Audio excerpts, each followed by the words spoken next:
دا حضرت عمر فاروق سے روایت تھی. وہی پیغمبر صلی اللہ علیہ وسلم فرمائل من دخل السوق فقال لا اله الا الله وحده لا شريك له له الملك وله الحمد يحيي ويميت وهو حي لا يموت بيده الخير وعلى كل شيء قدير. دا څلورمه کلمه ده. دا خو ستاسو دی.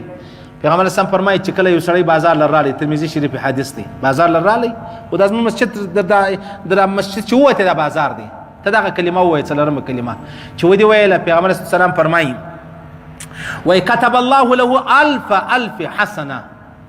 لس لك نیکی الله درکې په یو واره ویلو باندې، ومحى عنه ألف سیئه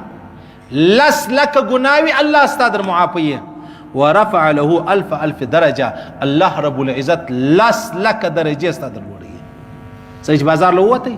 بازار کې حضرت عمر فاروق سے روایت دی. پیغمبر اسلام فرمایي ترمذی شریف حدیث دی بازار لراله د بازار دعا ده، دا د بازار دعا ده، دعوت ولا نه دي چې بسترې په لاس کې هغه چې بازار لراس فورا دغه دعا وایي، وایي د بازار دعا وایي. پیغمبر علیه الصلاۃ والسلام فرمایي لس لک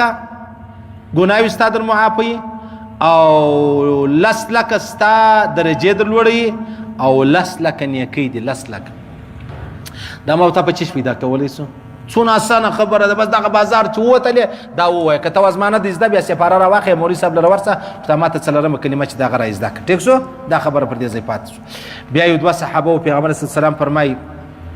نه وعن ابي قلابه رضي الله عنه قال التقى رجلان في السوق فقال ويدوا كسانولو دا په بازار کې سره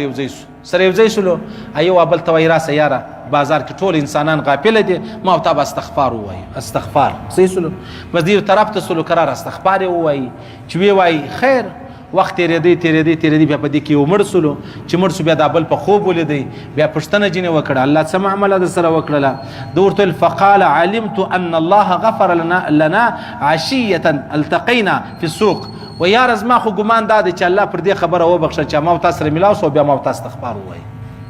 زما ګمان دا چې الله ز پر دې خبره وبخښله. اوس ګوره په بازار کې سړی استغفار وای دا ډیر استغفار چې دی د بازار شي دی. بازار کې ګناوي کیږي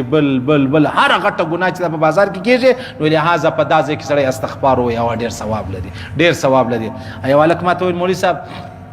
ما یو خپل ملتي استغفار ډیر وایس نو دوه ماته مولوی صاحب خو استغفار وایم استغفار اے ظالم ما ول داسې ما وایا استغفر الله استغفار خو نم دی دا یې نم دی سړی دا وای استغفر الله من كل ذنب واتوب هغه ور سره وای کنه ور سره وای بس استغفر الله دا پیور شی دی دا ضروري او لازمي شی دی. اے پیغمبر علی السلام د ورځې سلسل واره وای پیغمبر علی السلام نو زما استاد صالح الان کې د پیغمبر علی السلام د ګناه او ذره تعلق نو سره صحیح سلو لیکن داغه باوجود پیغمبر علی السلام دغه استغفار چې دی هغه وای